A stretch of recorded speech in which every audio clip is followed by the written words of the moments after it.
تو حضرت علی بن حسین نے فرمایا کہ انسان وہیں جا کر بیٹھتا ہے جہاں اس کو نفع ملتا ہے، جہاں اسے کوئی فائدہ ہوتا ہے۔ ایک مرتبہ کسی کہنے والے نے ان کو کہا کہ آپ عربوں کے سردار ہیں اور اس کے باوجود بنو عدی کے ایک غلام کے پاس جا کے بیٹھتے ہیں۔ تو حضرت زین العابدین نے اس شخص سے فرمایا کہ دیکھو، علم کے پاس آیا جاتا ہے، علم کے پاس چل کر جایا جاتا ہے، اسے حاصل کیا جاتا ہے وہ جہاں کہیں ہو۔ تو اس سے ہمیں ضمنی طور پر یہ بات معلوم ہوئی کہ علم حاصل کرنے کے لیے انسان کو چل کر جانا پڑتا ہے، بالخصوص اگر وہ دین کا علم ہو اور قرآن کریم کا علم ہو تو اس کے لیے چل کر جانا چاہیے، علم کو اپنے پاس آنے پر مجبور نہیں کرنا چاہیے۔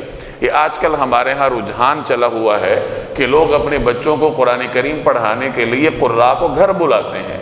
یہ خیر ہمارے زمانے کا ایک عرف ہے، اس پر عمل کرنے میں کوئی مذائقہ نہیں ہے، لیکن بہتر یہی ہے، بہتر تعلیم وہی ہے جیسے اہل بیت کے حضرات نے حاصل کی تھی۔ علی بن حسین حضرت اسلم کو گھر نہیں بلا سکتے تھے، بڑے بڑے صحابہ کو اپنے گھر نہیں بلا سکتے تھے، صحابہ کرام ان کے گھر آنے کو اپنے لیے شرف اور اعزاز سمجھتے اور سارا دن ان کو دینے کے لیے تیار ہوتے۔ لیکن حضرت علی بن حسین علم کی قدر و قیمت سے واقف تھے، اس لیے صحابہ کو اپنے گھر بلانے کی بجائے خود صحابہ کرام کے پاس تحصیل علم کے لیے جایا کرتے تھے۔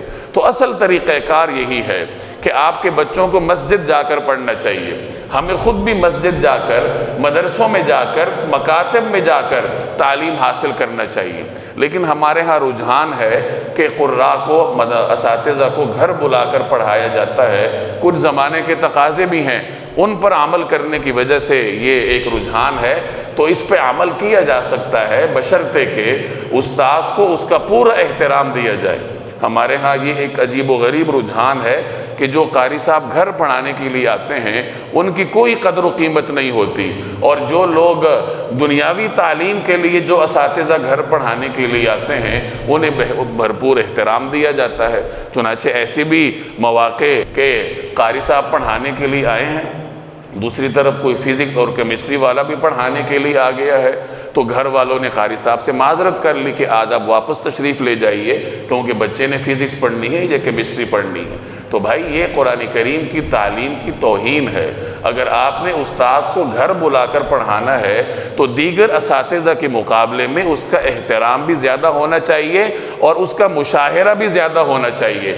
ایسا نہ ہو کہ دنیاوی تعلیم پڑھانے والے کو تو آپ 10 اور 20 ہزار روپے دیں اور بیچارے قاری صاحب کو 500 اور 1000 پر تنخواہ دیں۔ یہ ہمارے دینی اساتذہ کی بھی ان کے بھی ایک قسم کی کمی اور کمزوری ہے کہ انہوں نے اپنے آپ کو علوم سے آراستہ نہیں کیا، نتیجتاً اس طریقے سے قسم پرسی کی زندگی گزارنی پڑتی ہے۔ تو بہرحال یہ فریقین کی ذمہ داری ہے، پڑھانے والے کے بھی اور پڑھنے والے کے بھی، کہ وہ قرآن کریم کے تقدس کا لحاظ رکھیں۔ امام بخاری رحمہ اللہ کو اپنے وقت کے بادشاہ نے مجبور کیا تھا کہ میرے بچوں کو گھر آ کے پڑھاؤ۔ امام بخاری رحمہ اللہ نے اس سے فرمایا کہ نہیں، میں مسجد میں بیٹھ کے پڑھاتا ہوں، درس دیتا ہوں، جہاں عام لوگ آ کے پڑھتے ہیں وہاں تمہارے بچے بھی آ کے پڑھ لیں۔ تو بادشاہ نے مطالبہ کیا کہ چلیے میں اپنے بچوں کو مسجد بھیج دوں گا، لیکن انہیں عام لوگوں کے ساتھ نہیں بٹھانا، انہیں الگ پڑھانا ہے۔